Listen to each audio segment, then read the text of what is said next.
बच्चों, कारक प्रकरण के अंतर्गत आज हम षष्ठी विभक्ति के सूत्रों का अध्ययन कर रहे हैं। पूर्व में हमने पढ़ा था षष्ठी शेषे। आज का हमारा सूत्र है षष्ठी हेतु प्रयोगे।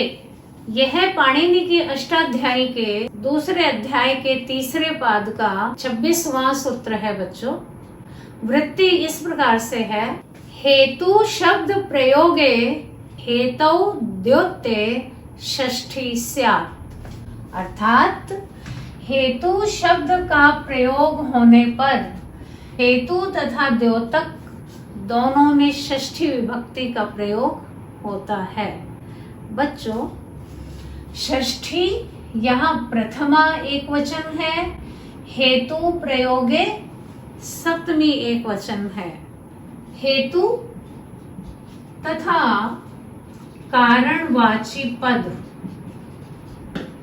या शब्द जब वाक्य में दोनों का प्रयोग हो रहा है तो इन दोनों में षष्ठी विभक्ति का प्रयोग होता है। किसी वाक्य में हम हेतु इस शब्द का तथा कारणवाची या कारण बोधक शब्द का प्रयोग कर रहे हैं तो इन दोनों में षष्ठी विभक्ति का प्रयोग होगा। हेतुः इति शब्देन वाक्ये कारणता यदा प्रकटीक्रियते तदा हेतुः इति शब्दे तस्य द्योतके शब्दे च अर्थात द्वयोरेव षष्ठी विभक्ति भवति। वह पढ़ने के कारण नगर आता है।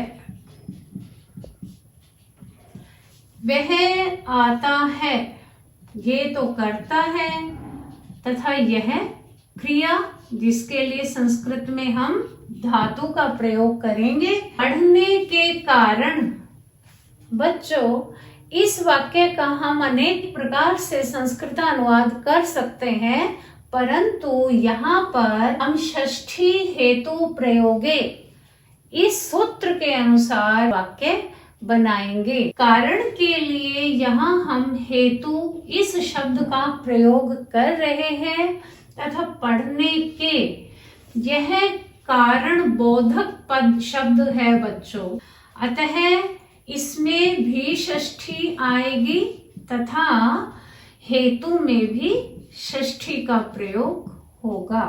वाक्य में जब हम हेतु शब्द का प्रयोग कर रहे हैं तब दोनों में ही षष्ठी विभक्ति का प्रयोग होता है। सह पठनस्य हेतुः। अब यह पठनस्य कहाँ से आया बच्चों? हमारा एक शब्द है पठनम। यह ल्युट प्रत्यय से बना है, पठ धातु धन ल्युट प्रत्यय से बना है पठनम, पठन, तथा इसकी षष्ठी बनती है पठनस्य।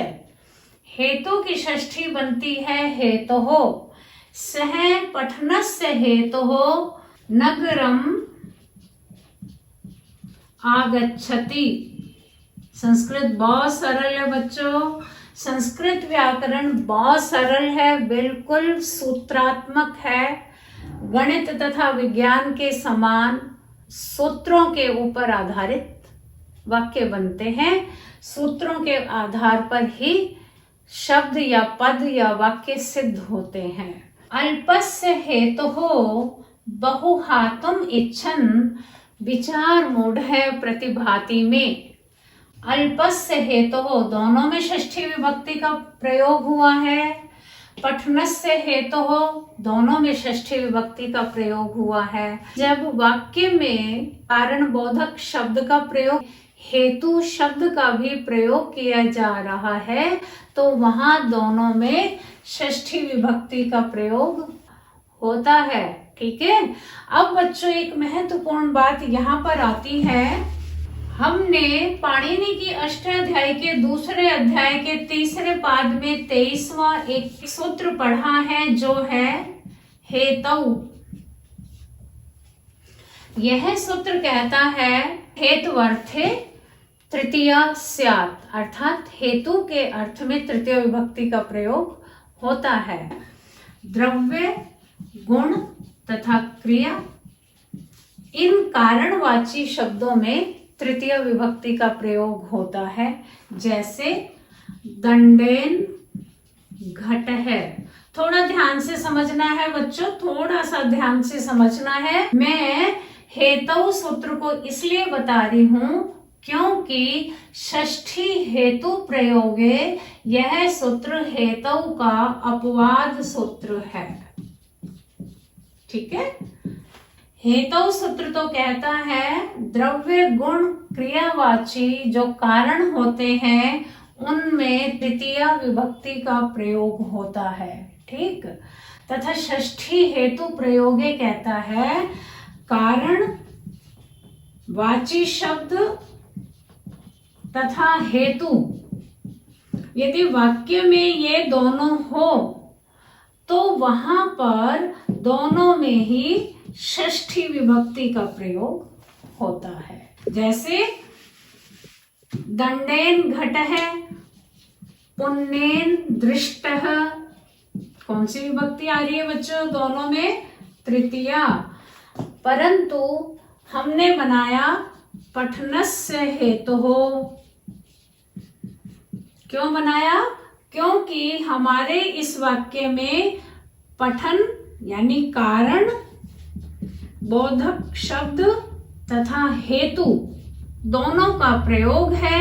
अतः यहाँ पर तृतीया नहीं होकर षष्ठी हो रही है। ठीक, दोनों समझ में आ गए। षष्ठी हेतु प्रयोग से षष्ठी विभक्ति होगी यदि हेतु शब्द का भी प्रयोग होगा, तथा हेतु यहाँ पर केवल कारणवाची शब्द का प्रयोग होने पर उसमें तृतीय विभक्ति का प्रयोग होगा।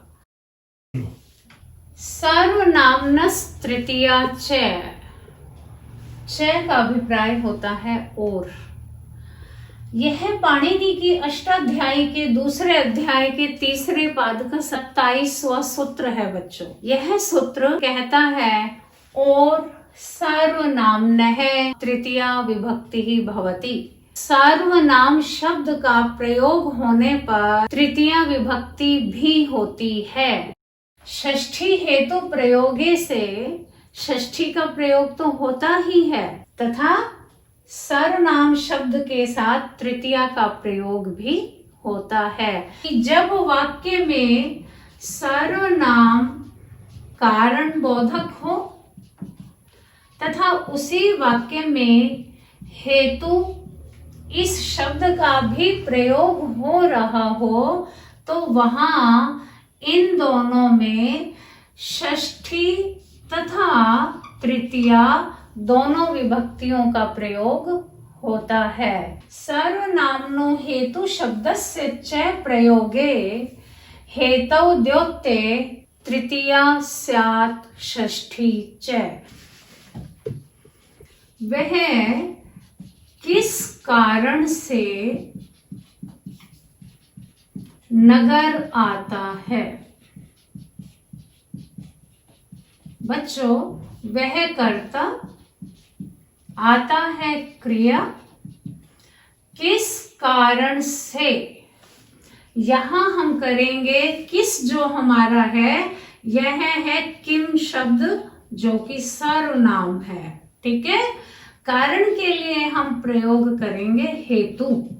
जैसे ही हम हेतु का प्रयोग करेंगे सर्वनाम किम के साथ, दोनों में षष्ठी विभक्ति का प्रयोग तथा तृतीय विभक्ति का प्रयोग हो जाएगा। दोनों विभक्तियों का यहाँ पर प्रयोग होगा। तो वाक्य क्या बनेगा? सह केन हेतुना अथवा कस्य हेतुः नगरम आगच्छति। बच्चों, कस्य यह किम की षष्ठी विभक्ति है तथा केन तृतीय विभक्ति है। सर्वनाम का प्रयोग होने पर सर्वनाम तथा हेतु दोनों में षष्ठी अथवा तृतीय किसी भी विभक्ति का प्रयोग किया जा सकता है। इसी से संबंधित एक वार्तिक और आती है बच्चों, निमित्त पर्याय प्रयोगे सर्वासाम प्राय दर्शनम। निमित्त शब्द है इति अस्य पर्यायवाची भी प्रयोगे हेतु द्योतके शब्दे अस्य समान अधिकरणे च द्वयोरेव प्रायः सर्वः विभक्ति ही प्रयुज्यन्ते। यहाँ बच्चों निमित्त के पर्याय के प्रयोग होने पर उस निमित्त तथा कारण बोधक शब्द दोनों में किसी भी विभक्ति का प्रयोग किया जा सकता है। सबसे पहले हम देखते हैं निमित्त के पर्याय कौन कौन से हैं, जैसे हेतु, कारण, प्रयोजन। ठीक है, इन चारों पदों का वाक्य में प्रयोग होने पर किस अर्थ में? निमित्त के अर्थ में, प्रयोजन के अर्थ में, कारण के अर्थ में। इन्हीं के साथ में कारण बोधक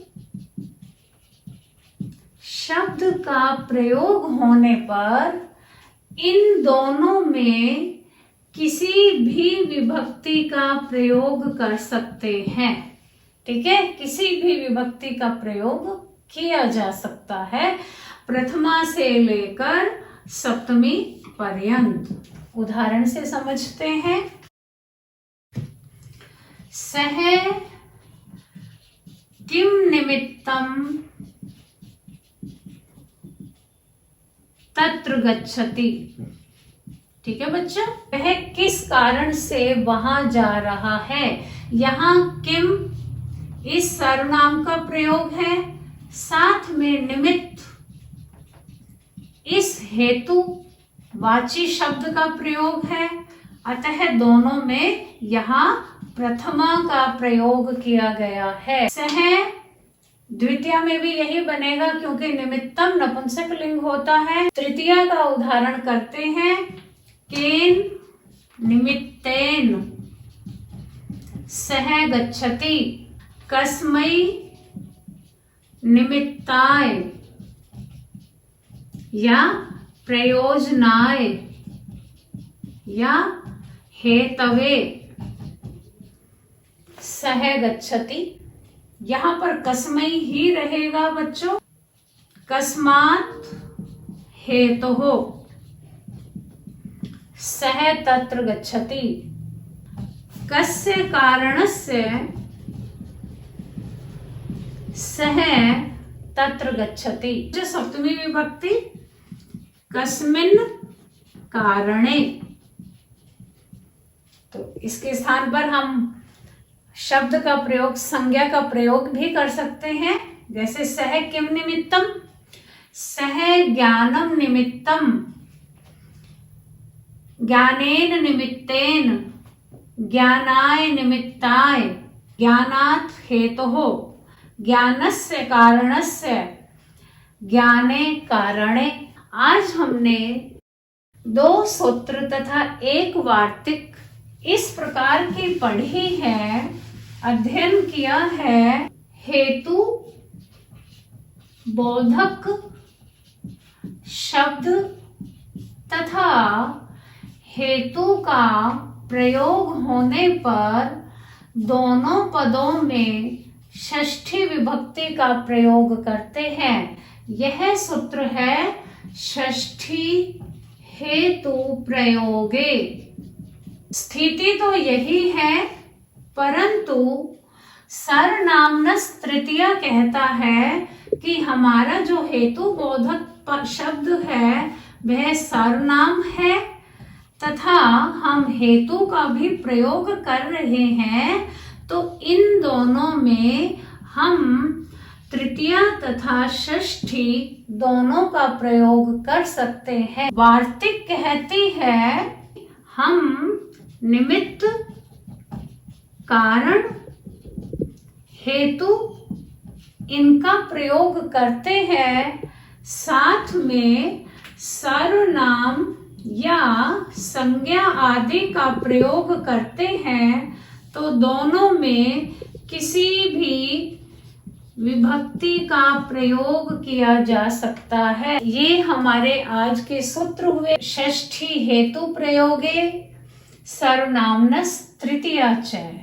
वार्तिक है बच्चों, निमित्त पर्याय प्रयोगे सर्वासाम प्राय दर्शनम तथा षष्ठी हेतु प्रयोगे हेतु का अपवाद सूत्र है। आज हमने इन सूत्रों का अध्ययन किया है। नेक्स्ट ट्यूटोरियल में हम इससे आगे का अध्ययन करेंगे। Thank you.